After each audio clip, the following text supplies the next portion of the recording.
Pixel lab editing Bangla tutorial. আমি রঞ্জিত কুমার ঘোষ, আর তোমরা দেখছো টেকনিক্যাল চ্যানেল মিস্টার ইন্ডিয়া।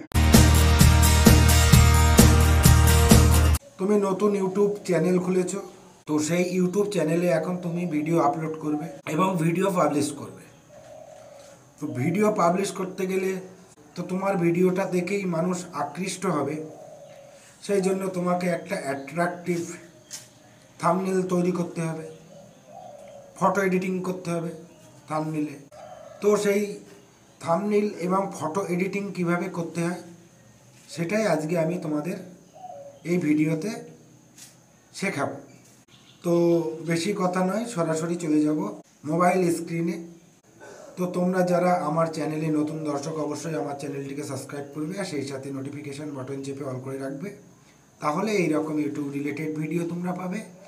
আর যারা অলরেডি সাবস্ক্রাইব করে রেখেছো তাদেরকে অসংখ্য ধন্যবাদ। তো তোমাকে ভিডিও এডিটিং করতে গেলে যে অ্যাপসটার প্রয়োজন পড়বে সেটা হচ্ছে পিক্সেল ল্যাব। তো তুমি কি করবে, মোবাইল স্ক্রিনে তুমি তোমার প্লে স্টোরে চলে যাবে। প্লে স্টোরে গিয়ে তুমি সার্চ বারে সার্চ দেবে পিক্সেল ল্যাব। তো সার্চ বারে পিক্সেল ল্যাব সার্চ দেওয়ার পরে তুমি কি করবে, এখান থেকে পিক্সেল ল্যাব অ্যাপসটি ইনস্টল করে নেবে। তো আমি ইনস্টল করার জন্য এখানে ক্লিক করে দিয়েছি। তো দেখো এটা ইনস্টল হচ্ছে, ওপেন করবে। তো ওপেন করো। ওপেন করার পর দেখো এটা ওপেন হচ্ছে। তো ওপেন করার পরে এই যে তোমাকে বলছে allow pixel lab to access photos and media and file on your device. তো তোমাকে কি করতে হবে, এখানে অ্যালাউ বাটনটা ক্লিক করে দিতে হবে। তাহলে দেখো পিক্সেল ল্যাবটা ওপেন হয়ে গেল। তো সবার প্রথমে এখানে কাজ করতে গেলে তোমাকে এই যে দেখতে পাচ্ছ, এটা আমাদের পিক্সেল ল্যাব অ্যাপ। তো এই অ্যাপের মাধ্যমে আমরা কাজ করব। তো এই অ্যাপের মাধ্যমে আমরা ফটো এডিটিং করব, ইউটিউব অ্যাট্রাকটিভ থাম্বনেল তৈরি করব। তো তার জন্য কি করতে হবে, সবার প্রথমে তুমি কি করবে, এই যে লেখার উপরে ক্লিক করে এই যে উপরে একটা অপশান দেখতে পাচ্ছ, বাক্স বলে একটা অপশান, অর্থাৎ এটা হচ্ছে ডিলিট অপশান। তো এই ডিলিট অপশানে ক্লিক করে এটাকে তুমি ডিলিট করে দাও। তো কনফার্মেশন হয়ে গেল, delete to the selected object, এখানে ক্লিক করে দিলে এটা ডিলিট হয়ে গেল। এটাকে কালার অ্যাডজাস্ট করতে পারবো। এটাকে তুমি কালার হিসেবে ব্যবহার করার জন্য তুমি কি করবে, কালার আছে এই কালারটাকে চেঞ্জ করবে। তার জন্য তুমি এই যে দেখতে পাচ্ছ নিচে এই যে একটা অপশান, এই অপশানে ক্লিক করো। করার পরে এখান থেকে কালার বলে একটা অপশান পাবে। তো দেখো প্রথমেই আছে কালার বলে একটা অপশান। তো এই কালার অপশানে ক্লিক করার পরে এই যে নিচে তুমি চলে আসো।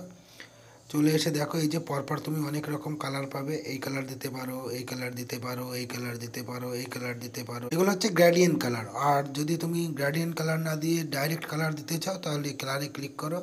তো দেখো এখনও এখানে বিভিন্ন রকমের কালার আছে। এই কালার চুজ করতে পারো, এই কালার চুজ করতে পারো, এই কালার চুজ করতে পারো। আমি উদাহরণস্বরূপ একটা কালার এখানে বেছে নিচ্ছি।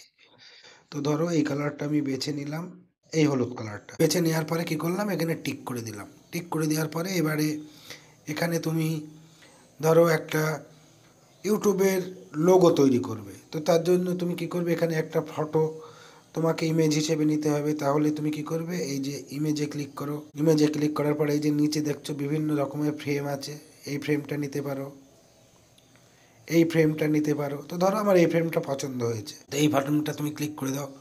ক্লিক করে দেওয়ার পরে এবার এখান থেকে তুমি কি করবে, প্লাস আইকন দেখতে পাও, প্লাস আইকনে ক্লিক করো।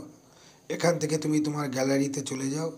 গ্যালারি থেকে তুমি তোমার একটা ফটো চুজ করো। তো ধরো আমি উদাহরণস্বরূপ দেখানোর জন্য এই ফটোটা চুজ করলাম এবং এই ফটোটাকে আমি সুন্দর করে এডিট করব। তো এডিট করার জন্য এটা আমি নিয়ে নিলাম। নিয়ে নেওয়ার পরে এটাকে সুন্দর করে সাইজ করে দিলাম। এবার ধরো এই ফটোটার উপরে অনেক এডিটিংয়ের কাজ আছে। তো ধরো এখান থেকে এই ফটোটাকে তুমি ক্রপ করতে পারো, এই ফটোটাকে তুমি কপি করতে পারো, এই কপিটাকে ফ্রন্ট দিতে পারো। তারপরে এই কপিটাকে তুমি ব্যাক পজিশন দিতে পারো, পজিশন দিয়ে এলে দেখো এই দেখো আপ ডাউন করতে পারো, এই যে উপর নিচে সাইডে এইভাবে তুমি করতে পারো। তারপরে এই যে দেখো রিলেটিভ পজিশন, উপরের নিচে মানে একদম মিডিল হয়ে গেল, এইভাবে করতে পারো। তারপরে তুমি এটাকে কালার দিতে পারো, এই যে কালার দিতে পারো। তো এটা কালার দেওয়ার দরকার নেই, এখানে বিভিন্ন রকমের তুমি এটাকে এডিট করতে পারো। তো এই ফটোটার পরে তুমি স্ট্রোক দিতে পারো। স্ট্রোক দেওয়ার জন্য এই যে লাল, নীল, হলুদ, সাদা বিভিন্ন ধরনের এখানে স্ট্রোক আছে, এগুলো তুমি দিতে পারো। তারপরে তুমি এখানে কালার ইরেজ, এইবার ধরো এই ফটোটাকে তুমি পিএনজি ফটো হিসাবে ব্যবহার করবে, তাহলে তো এটা ইরেজ করতে হবে। ইরেজ করার জন্য মানে এই যে ব্যাকগ্রাউন্ডগুলো কেটে আমি এই প্লেন ফটোটা এখানে সেভ করতে চাই, তো তার জন্য তুমি কি করবে, এখান থেকে ইরেজ অপশানে ক্লিক করো। ইরেজ অপশান ক্লিক করার পরে এটাকে একটু বাড়িয়ে দাও, বাড়িয়ে দিয়ে সাবধানে এবার তুমি এখান থেকে ইরেজ করো, কাটতে থাকো। তো দেখো আমি এইগুলো কাটছি। তো দেখো অনেকটাই হয়েছে। এবার এই ফটোটাকে আমি একটু এডিটিং করব, সুন্দর করে করব। তো এডিটিং করার জন্য এই যে তুমি এখানে স্ট্রোক দিয়ে দাও, এখানে স্ট্রোক অন করে দাও। তো দেখো অন করে দেওয়ার পরে এখানে অনেক রকম স্ট্রোক আছে, যেটার সাথে যেটা মিল খায় লোগো ফটো হিসেবে ব্যবহার করব। তো তার জন্য কি করব, ক্লিক করে এই ফটোটাকে পুরো সাইজ করে দাও। তো দেখো এটাকে পুরো মিডিল সাইজ করে দিলাম, ফুল সাইজ করে দাও। আরও সহজ উপায় এটাকে ফুল করার জন্য তুমি যেতে পারো এই যে এখানে রিলেটিভ সাইজে গিয়ে এখানে তুমি 100 করে দাও, এখানে তুমি 100 করে দাও। 100 করে দেওয়ার পরে এটাকে তুমি এবার এখানে ক্লিক করে দাও। তো দেখো এখন আমার ঠিক জায়গায় আসেনি, তো এটাকে মিডিল বরাবর করতে গেলে এখানে ক্লিক করো, এখানে ক্লিক করো, এখানে ক্লিক করো, দেখো মিডিল হয়ে গেছে। এবার এটাকে তুমি কি করবে, একটু সুন্দর করে এই ফটোটাকে তুমি সুন্দর করে একটু শ্যাডো দিতে পারো। শ্যাডো দেওয়ার পরে এটাকে তুমি বাড়ানো কমানো করতে পারো। দেখো এটা বাড়ানো কমানো করলে একটু সুন্দর দেখতে হবে। এমব্রোজ দিতে পারো, এটাকে একটু অন করে দিতে পারো। যাকে এটা ভালো লাগছে না এটা তুমি কেটে দাও। কেটে দেওয়ার পরে এটা তুমি ব্রাইটনেস বাড়িয়ে দাও, এই যে ব্রাইটনেস বাড়িয়ে দাও, আপ ডাউন করে ব্রাইটনেস তোমার সুন্দর কালার মতন যেভাবে খাটে সেইভাবে ব্রাইটনেস বাড়াও, কন্ট্রাস্ট বাড়াও, যেরকম যেখানে কাটে সেইভাবে বাড়াও। বাড়ানোর পরে এখানে টিক করে দাও। টিক করে দেওয়ার পরে এবার এটাকে তুমি লক করে দাও যাতে নড়ানড়ি না করে। তো এটা করে দেওয়ার পরে ধরো এটা তুমি প্রোফাইল পিকচার হিসেবে ব্যবহার করবে বা ইউটিউব লোগো হিসেবে ব্যবহার করবে। তো তার জন্য তুমি কি করবে, এই ফটোটাকে এবার এক্সপোর্ট করবে। এক্সপোর্ট করার জন্য তুমি কি করবে, এই যে উপরে দেখতে পাচ্ছ একটা অপশান, এই অপশানে তুমি ক্লিক করো। ক্লিক করার পরে এখান থেকে এপিজি এখানে ক্লিক করো। ক্লিক করার পরে পিএনজি করো। করার পরে এই যে ডিফল্টের এখানে ক্লিক করো। ক্লিক করার পরে এটাকে আলট্রা করো। আলট্রা করে দেওয়ার পরে এই যে সেভ টু গ্যালারি। তো দেখো এটা শেভিং নিচ্ছে।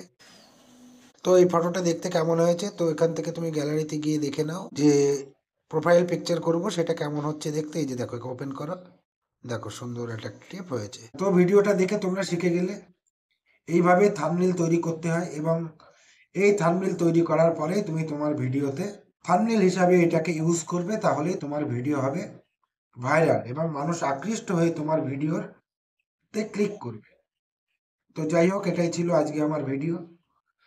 তো তোমাদেরকে একটা কথা বলি, যারা আমার চ্যানেলে নতুন দর্শক অবশ্যই আমার চ্যানেলটিকে সাবস্ক্রাইব করবে, সেই সাথে নোটিফিকেশন বাটন চেপে অল করে রাখবে, তাহলে এইরকম ইউটিউব রিলেটেড ভিডিও তোমরা পাবে। আর ডেসক্রিপশন বক্সে তোমরা যারা নতুন ইউটিউবার তোমাদের জন্য অনেক নতুন নতুন ভিডিও দেওয়া আছে, যেগুলো তুমি ইউটিউবার হিসেবে কাজ করতে গেলে সেই ভিডিওটা অত্যন্ত প্রয়োজন। তো সেখান থেকে তোমরা ভিডিওগুলি দেখে নিও, সেই সাথে ব্লগ চ্যানেলের লিঙ্ক, ফেসবুক ইনস্টাগ্রামের লিঙ্ক দেওয়া আছে, সেগুলো দেখে নিও। তো সকলকে ধন্যবাদ। জয় হিন্দ, বন্দে মাতরম।